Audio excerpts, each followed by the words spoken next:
সুপ্রিয় শিক্ষার্থীরা, সম্মান চতুর্থ বর্ষের প্রতিরোধ আন্দোলন ও নিম্নবর্গের ইতিহাস এই কোর্সে তোমাদের সবাইকে স্বাগত জানাচ্ছি। প্রিয় শিক্ষার্থীরা, আজ আমি তোমাদের সাথে আলোচনা করব তেভাগা আন্দোলন সম্পর্কে।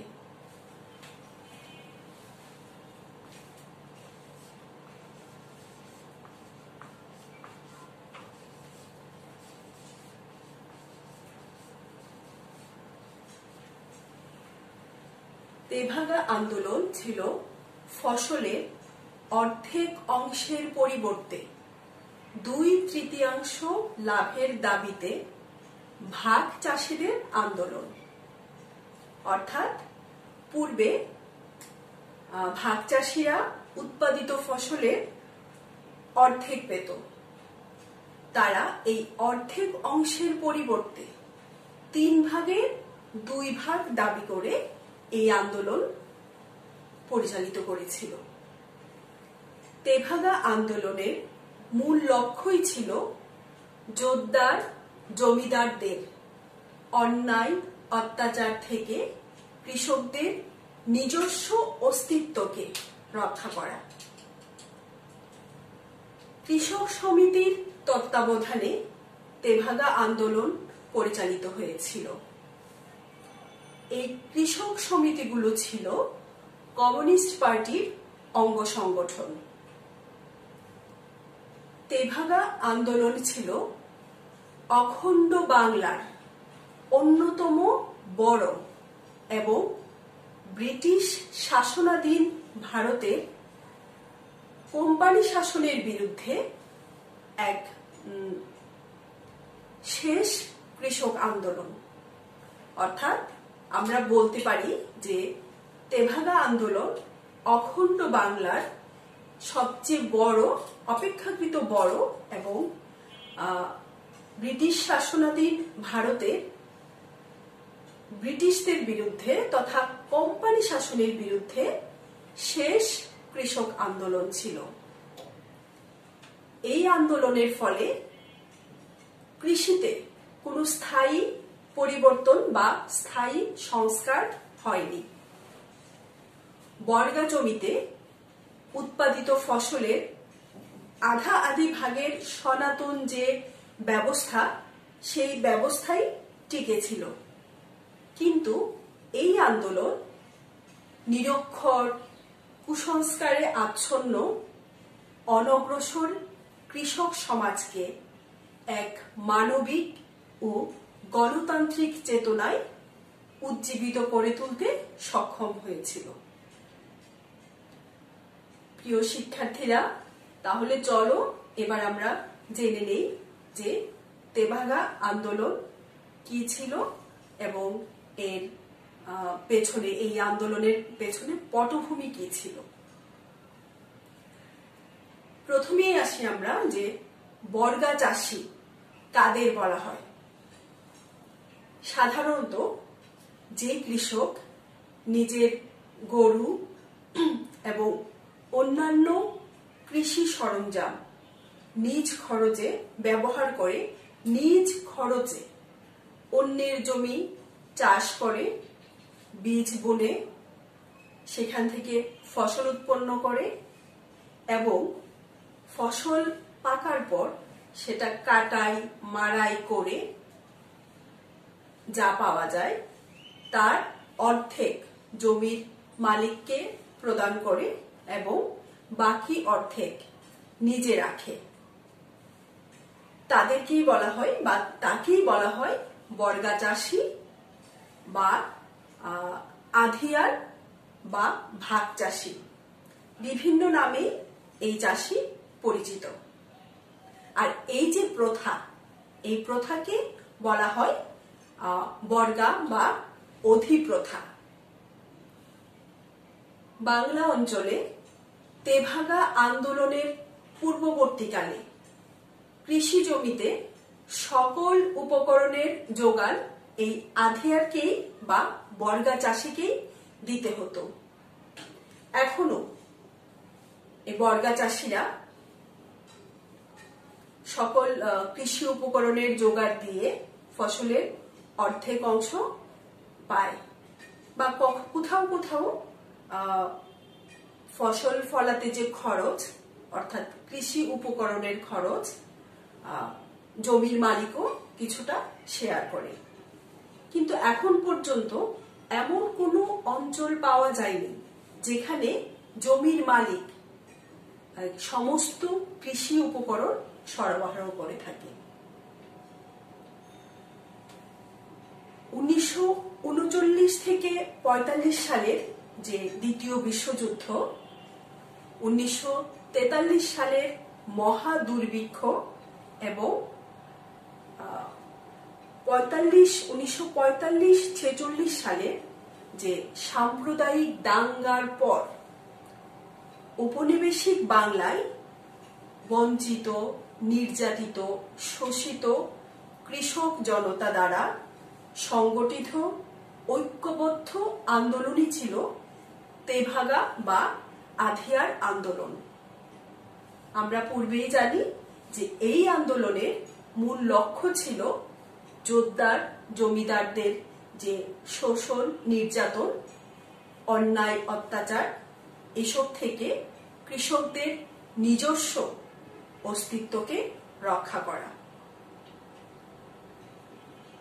বাংলায় যে জোতদার শ্রেণীর উদ্ভব এবং বিকাশ এই সম্পর্কে গবেষকদের মধ্যে মতভেদ রয়েছে।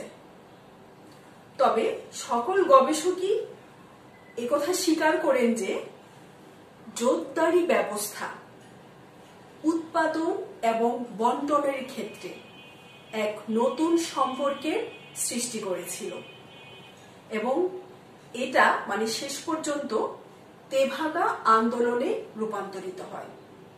তাহলে আমরা কি বলতে পারি যে জোতদারি ব্যবস্থা উৎপাদন ও বন্টনের ক্ষেত্রে নতুন সম্পর্কের সৃষ্টি করেছিল, যা শেষ পর্যন্ত তেভাগা আন্দোলনে রূপান্তরিত হয়। এই আন্দোলন ছিল চাষি কর্তৃক জমির মালিককে দেওয়া খাজনার পরিমাণ অর্ধেক থেকে কমিয়ে 3 ভাগের 1 ভাগ করার দাবিযুক্ত একটি সংগ্রাম।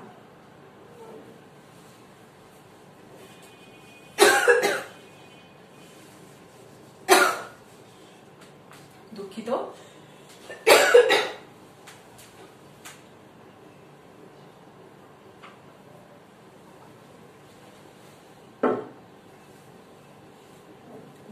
তাহলে কি দাঁড়াচ্ছে যে এই তেভাগা আন্দোলন ছিল চাষিদের জমির মালিককে দেওয়া খাজনার পরিমাণ অর্ধেক থেকে কমিয়ে 3 ভাগে 1 ভাগ করার একটা দাবিযুক্ত সংগ্রাম। এই আন্দোলন তৎকালীন অখণ্ড বাংলার বড় এবং শেষ কৃষক আন্দোলন ছিল। তৎকালীন বাংলায় 26টি জেলা ছিল, যার মধ্যে 24টি জেলায় প্রায় 24টি জেলায় এই তেভাগা আন্দোলনের বিস্তার ঘটেছিল। এই আন্দোলনে প্রায় 86 জন কৃষক, পুরুষ এবং নারী নিহত হয়েছিল এবং প্রায় 10,000-এরও অধিক আহত হয়েছিল, আর কারাবন্দী হয়েছিল প্রায় 3,000 লোক। তেভাগা আন্দোলনে এই 24টি জেলার প্রায় 60 লক্ষ ভাগ চাষী এই আন্দোলনে ঐক্যবদ্ধ হয়েছিল। এবার আমরা দেখি যে তেভাগা আন্দোলনের পটভূমি কি ছিল। বাংলায় ব্রিটিশ শাসন শুরু হওয়ার পর ভূমি ব্যবস্থাপনায় নানা ধরনের পরীক্ষা নিরীক্ষা চালানো হয়েছিল। এইসব পরীক্ষা নিরীক্ষা বাংলার কৃষক জনতার জন্য দুর্বিষহ পরিস্থিতির সৃষ্টি করেছিল। 1765 সালে কোম্পানি দিওয়ানি লাভ করে এবং এই দিওয়ানি লাভের মাধ্যমে দ্বৈত শাসন ব্যবস্থা প্রবর্তন করে। 1770 সালে দুর্ভিক্ষ দেখা দেয় এবং এই দুর্ভিক্ষে এই অঞ্চলের অর্থাৎ বাংলা অঞ্চলের কৃষকেরা অনেক বেশি ক্ষতির সম্মুখীন হয়েছিল। পরবর্তীতে কোম্পানি সরকারের ভূমিতে 1 সোনা বন্দোবস্ত, এরপর 5 সোনা বন্দোবস্ত, ক্রমে 10 সোনা বন্দোবস্ত এবং শেষ পর্যন্ত 1793 সালে লর্ড কর্নওয়ালিসের সময়ে চিরস্থায়ী বন্দোবস্ত প্রবর্তিত হয়। অর্থনীতি যে ইতিহাসবিদগণ আছেন তাদের মতে তারা এই চিরস্থায়ী বন্দোবস্তকে জমিদারি বন্দোবস্ত বলে উল্লেখ করেন, কেননা এই বন্দোবস্তে জমিদারদের স্বার্থ অক্ষুণ্ণ রাখা হয়েছিল। ভূমিতে বা জমিতে কৃষকের কোনো অধিকার ছিল না, ভূমির উপর জমিদারদের অধিকার স্বীকৃত ছিল। এই সময়ে এই চিরস্থায়ী বন্দোবস্তের প্রভাবে জমিদার ক্রমান্বয়ে জোতদার, মহাজন, ফারিয়া এই সমস্ত শ্রেণীর উদ্ভব ঘটেছিল এবং এই সকল শ্রেণী মিলে কৃষকদের জীবনকে দুর্বিষহ করে তুলেছিল। হান্টার তার স্ট্যাটিস্টিক্যাল অ্যাকাউন্ট অফ বেঙ্গল গ্রন্থে দেখিয়েছেন যে 1870 সালের পূর্বে বাংলার গ্রামে ভূমিহীন কৃষক প্রায় ছিলই না। বলা যায় যে সব কৃষকেরই কিছু না কিছু অল্প বিস্তর জমি সবারই ছিল, কিন্তু 1859 সালে 10 নং খাজনা আইন প্রবর্তিত হওয়ার পর বাংলার কৃষকদের যে সামগ্রিক অবস্থা পাল্টে যেতে থাকে। 1859 সালের পরে অপেক্ষাকৃত যে অধস্তন প্রজা এবং ভাগ চাষী যারা ছিল তাদের সংখ্যা বৃদ্ধি পেতে থাকে। 1870 সাল থেকে 19বিংশ শতাব্দীর শেষ পর্যন্ত উপর্যুপরি দুর্ভিক্ষ হওয়ায় অপেক্ষাকৃত যে দরিদ্র কৃষকরা ছিল তারা ক্রমশ ঋণগ্রস্ত হয়ে পড়ে এবং এই যে ঋণের বোঝা, এই ঋণের বোঝা তারা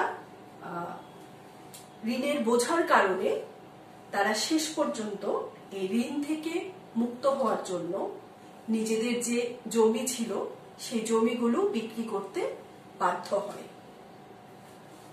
অন্যদিকে অপেক্ষাকৃত যে ধনী কৃষকরা ছিল তারা ওই দরিদ্র কৃষকদের ভূমিগুলো ক্রয় করতে থাকে এবং এইভাবে এই ধনী কৃষক শ্রেণী ক্রমে জোতদারে পরিণত হয়।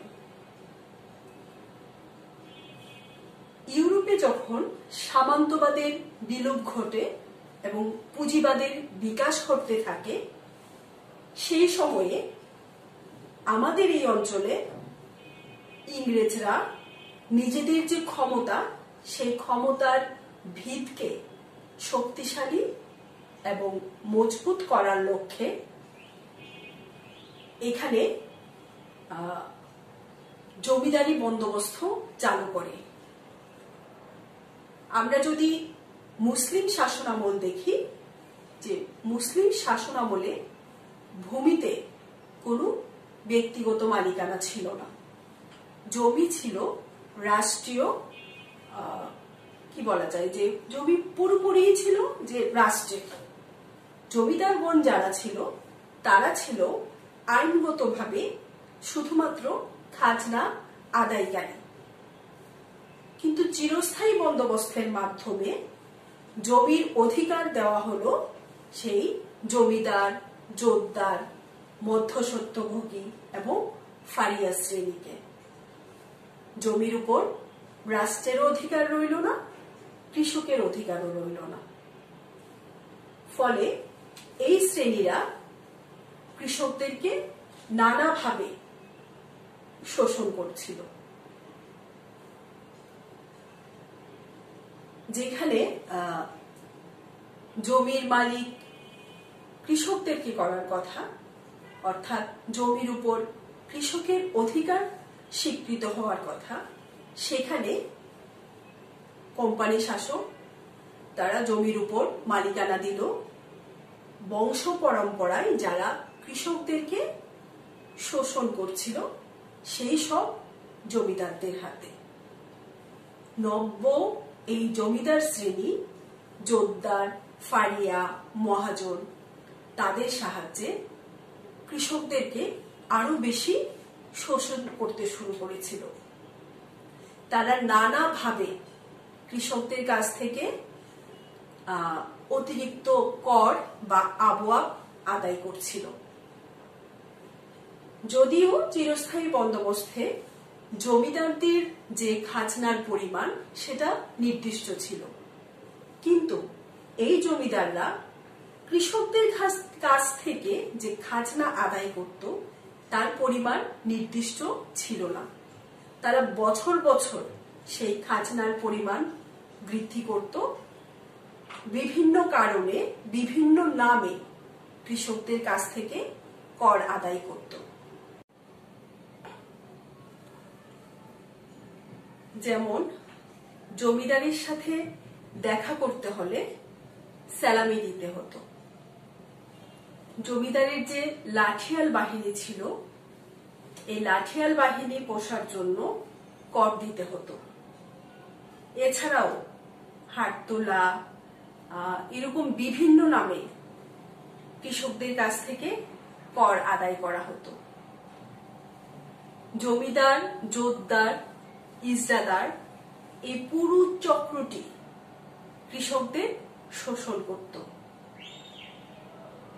যেমন মৌখিক সহানুভূতি দেখিয়ে এই জোতদার শ্রেণীর লোকজন নিরক্ষর কৃষককে সামান্য কিছু টাকা অথবা অর্থ মানে ধান তারা কর্জ দিত, এবং এই কর্জ দেওয়ার জন্য জোতদার শ্রেণীর লোকেরা সাদা কাগজে এই অশিক্ষিত কৃষকের কাছ থেকে টিপসই নিত। কর্জ দেওয়ার অল্প কিছুদিন পর কৃষকের অজান্তে এই জোতদার শ্রেণী আদালতে ডিক্রি জারির দ্বারা সেই জমিকে খাস জমি হিসেবে ঘোষিত হতো। অথবা একইভাবে টাকা বা ধান কর্জ দিয়ে কৃষককে জমির বেনামি করার ফাঁদে ফেলা হতো। এইভাবে কৃষকদেরকে শোষণ করা হতো। এরপর জমিদার নিজের অনুকূলে জমি পাট্টা করে ভাগ চাষির কুবলিয়ত নিত। প্রতারিত কৃষক তখন তার জমি ফিরে পাওয়ার জন্য আদালত, উকিল, তারপর মুক্তার এদের কাছে ঘুরে বেড়াতো, এবং এসব করতে করতে একসময় সেই কৃষক সর্বশান্ত হয়ে যেত। শেষ পর্যন্ত সেই কৃষক জোতদারের কাছে নতি স্বীকার করত। এইভাবে এই নিরক্ষর কৃষক গোষ্ঠী নিজের ভিটে, বাড়ি, জমি এসব হারিয়ে জোতদারের চালাঘরে আশ্রয় নিতে বাধ্য হতো। প্রিয় শিক্ষার্থীরা, তোমাদের মনে নিশ্চয়ই প্রশ্ন এসেছে যে পাট্টা এবং কুবলিয়ত কি। আমরা পাবনা কৃষক বিদ্রোহে এই পাট্টা এবং কুবলিয়ত নিয়ে বিস্তারিত আলোচনা করেছিলাম। তোমাদের সুবিধার জন্য আমি আবারও একটু বলছি যে পাট্টা হলো প্রশাসনের পক্ষ হতে রায়তকে দেওয়া সনদ। এই সনদের মধ্যে রায়তের যে অধিকার ও দায়িত্ব সেটা উল্লিখিত হতো। আর কুবলিয়ত ছিল রায়ত কর্তৃক প্রশাসনকে দেওয়া সনদ, অর্থাৎ রায়ত প্রশাসনকে যে সনদ দিত সেটা ছিল কুবলিয়ত, যার মধ্যে রায়তের যে চাষযোগ্য জমির পরিমাণ স্বীকার করে নিয়ম মেনে নেওয়ার অঙ্গীকারগুলো লিপিবদ্ধ থাকত। এছাড়াও কৃষকগণ শোষিত হতো হাটবাজারের ইজরাদারদের কর্তৃক, অর্থাৎ কোনো কৃষক যদি তার উৎপাদিত ফসল বা অন্য কোনো কিছু বিক্রি করতে আগ্রহী হতো তাহলে সে হাটে বা বাজারে নিয়ে যেত। এই হাটে বা বাজারে সেই পণ্য নিতে হলে যে ইজরাদার যারা ছিল তাদেরকে হয় টাকা দিতে হতো অথবা পণ্য দিতে হতো। এই যে ব্যবস্থা এটাকে বলা হতো ডান্ডি বা তোলা।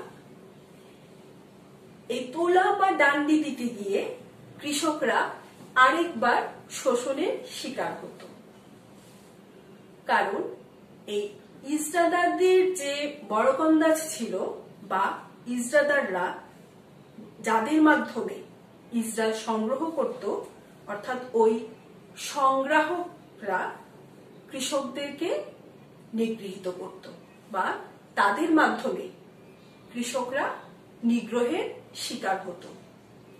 কারণ এই যে এই তোলা নেওয়ার বা তোলা আদায়ের কোনো নির্দিষ্ট নিয়ম ছিল না। বড়কন্দাজরা তাদের ইচ্ছে মতো তোলা সাধারণ কৃষকদের কাছ থেকে আদায় করত, ফলে কৃষকরা আবার শোষিত হতো। এছাড়াও ছিল লেখাই খরচ। সেই লেখাই খরচটা ছিল যে কৃষক যদি গরু ছাগল এগুলো বিক্রি করত তাহলে তাকে চড়া দামে ওই লেখাই খরচ ইজরাদারকে দিতে হতো। এইভাবে আসলে বাংলার কৃষকেরা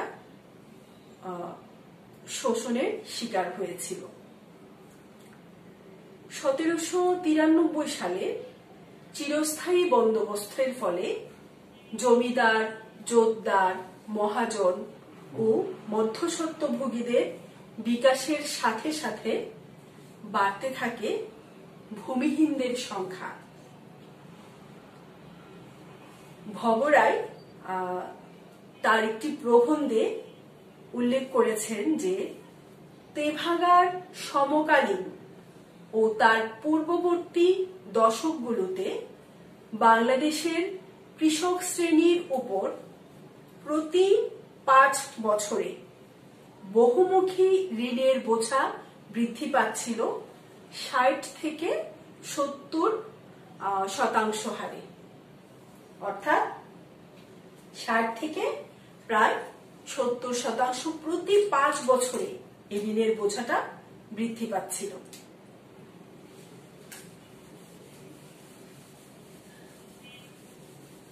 প্রিয় শিক্ষার্থীরা, আমরা এবার ভবরায়ের তার যে প্রবন্ধে যেভাবে এই বিষয়গুলোকে উল্লেখ করেছেন আমরা একটু সেই বিষয়টা দেখে নিব।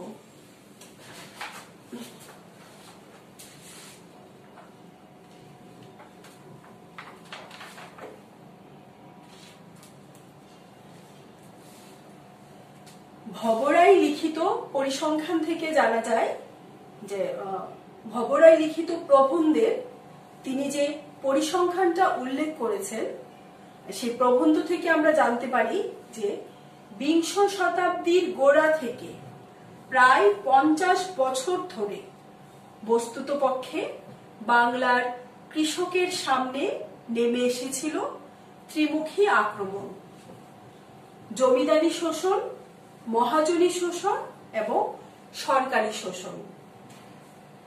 বছরের পর বছর বেড়ে চলেছিল কৃষকের জমির উপর খাজনা, চক্রবৃদ্ধি, সুদ সহ ঋণের বোঝা এবং সরকারি ট্যাক্সের পরিমাণ, যার দায় সর্বতোভাবে বহন করতে হতো দুর্দশাগ্রস্ত কৃষককে।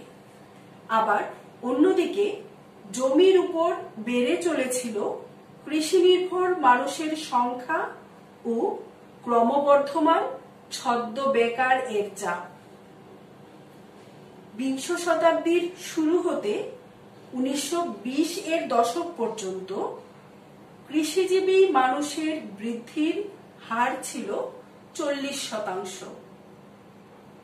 সামগ্রিক হিসেবে 2.60 কোটি থেকে প্রায় 4 কোটিতে উঠেছিল এই সংখ্যা।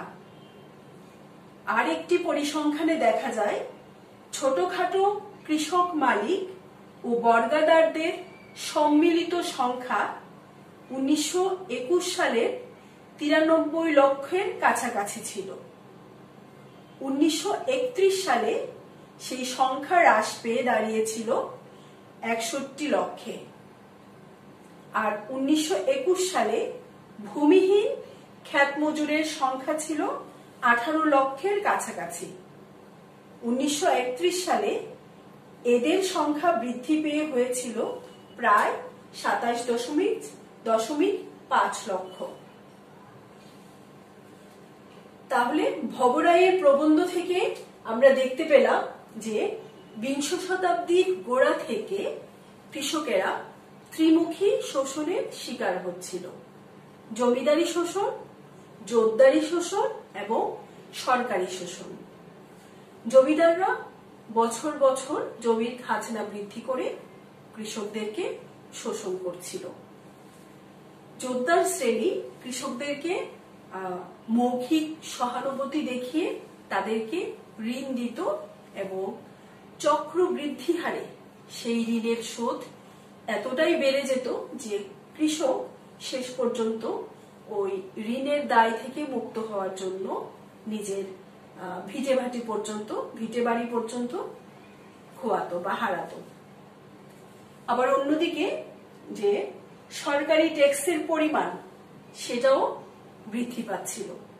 ফলে এই ত্রিমুখী শোষণের ফলে এই অঞ্চলের কৃষকেরা নিগৃহীত, নির্যাতিত, শোষিত এবং বঞ্চিত হচ্ছিল। কৃষকেরা যে পরিমাণ উৎপাদন করত তার অর্ধেক চলে যেত জমির মালিকের কাছে।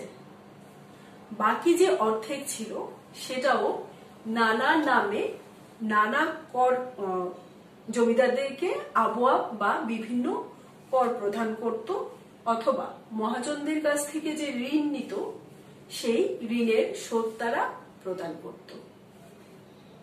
এইভাবে দেখা যেত যে উৎপাদিত ফসলের প্রায় সবটুকুই কৃষক এভাবে দিয়ে দিত। তখন সেই কৃষক তার পেট চালানোর জন্য অর্থাৎ খাদ্যের যোগান দেওয়ার জন্য ঋণগ্রস্ত হয়ে পড়ত, মহাজনের কাছ থেকে ঋণ গ্রহণ করত। এভাবেই কৃষকরা এই জমিদার, জোতদার আর মহাজনদের মাধ্যমে বা মহাজনদের দ্বারা শোষণের শিকার হচ্ছিল। তেভাগা আন্দোলন ছিল এই শ্রেণীর হাত থেকে কৃষকদের মুক্তির আন্দোলন।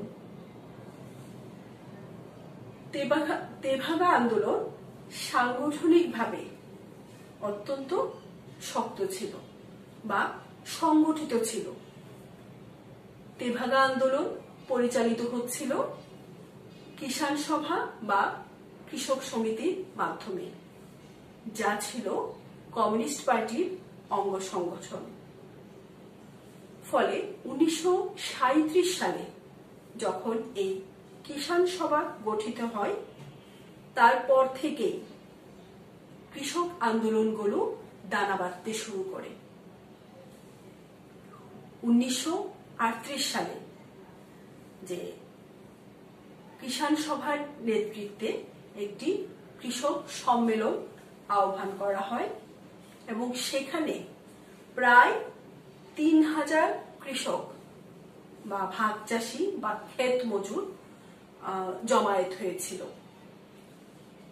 সেখানে ওই সম্মেলনের পর দিনাজপুরের কিষাণ সভা তাদের 11 দফা দাবি সম্বলিত একটি লিফলেট প্রচার করে। শুধু লিফলেট প্রচার করেনি, তাদের যে দাবিগুলো ছিল সেই দাবিগুলোর যে যৌক্তিকতা, সেই যৌক্তিকতাকেও তারা তুলে ধরেছিল। ফলে কৃষক, ভাগ চাষি, ক্ষেত মজুর এই নিরক্ষর কৃষক শ্রেণীকে তারা জমিদার জোতদারদের যে শোষণ, সেই শোষণের কথা তারা বুঝাতে সক্ষম হয়েছিল এবং এইভাবে একটা বিরাট কৃষক শ্রেণীর একটা বিরাট অংশ এই তেভাগা আন্দোলনের সাথে সম্পৃক্ত হয়ে পড়েছিল। আমরা আগেই বলেছি যে তৎকালীন অখণ্ড বাংলার প্রায় 24টি জেলায় এই তেভাগা আন্দোলন বিস্তার লাভ করেছিল এবং জানা যায় যে প্রায় 60 লক্ষ লোক, 60 লক্ষ বর্গা চাষি, ক্ষেত মজুর এই তেভাগা আন্দোলনের সাথে সম্পৃক্ত ছিল। ঢাকা, ময়মনসিংহ, বগুড়া, পাবনা, যশোর, দিনাজপুর, খুলনা, 24 পরগনা, মেদিনীপুর, হুগলি, জলপাইগুড়ি, নদিয়া, এরকম বড় বড় জেলাগুলো, অর্থাৎ প্রায় 24টা জেলায় এই আন্দোলন বিস্তৃত হয়ে পড়েছিল। সুপ্রিয় শিক্ষার্থীরা, আগামী ক্লাসে আমরা জানব যে তেভাগা আন্দোলনের যে নেতৃত্ব, তারপর প্রস্তুতি, এর বিস্তৃতি এবং তেভাগা আন্দোলনের ফলাফল সম্পর্কে। তাহলে আগামী ক্লাসে আবার তোমাদের সাথে দেখা হবে। সবাই ভালো থাকবে, সুস্থ থেকো।